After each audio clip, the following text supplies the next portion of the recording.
দুপুরে ভাত আর চিকেন কোরমা দিয়ে লাঞ্চটা করে, সেদিন ছিল সানডে, আমরা একটু বেরোচ্ছিলাম টুকটাক কিছু শপিং করার জন্য।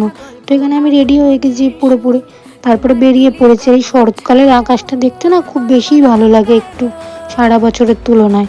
তো তারপরে এখানে টোটোতে উঠে গিয়েছি। আর সেদিন দেখো কি সুন্দর ছিল ওয়েদারটা, এরকম সানি ওয়েদার আবার অনেকদিন পর পেলাম। তারপরে চলে এসেছি আমাদের এই বসিরহাটের নন্দীতে কিছু শাড়ি দেখার জন্য। তারপরে সেগুলো নেওয়া হয়ে গিয়েছে। তারপরে আবার বেরিয়ে পড়েছে, আর ততক্ষণে সন্ধেও হয়ে গিয়েছে। আর এখানে একটা খুব সুন্দর ড্রেস দেখেছিলাম, কি ড্রেস সেটা এখনই দেখালাম না, পরে তোমাদেরকে কোনো ব্লগে দেখিয়ে দেবো। তো এখানে আমাদের শপিং করা ডান। তারপরে বেরিয়ে পড়ে এখানে গণপতি বাপ্পার একটু বিসর্জনও দেখে নিলাম। তারপরে হচ্ছে এখানে আমরা চলে আসলাম একটুখানি, অনেক জ্যাম পেরিয়ে। তারপরে একটু খাবার নিয়ে বাড়ি চলে আসলাম। তো এভাবেই আজকে দিনটা কাটলো।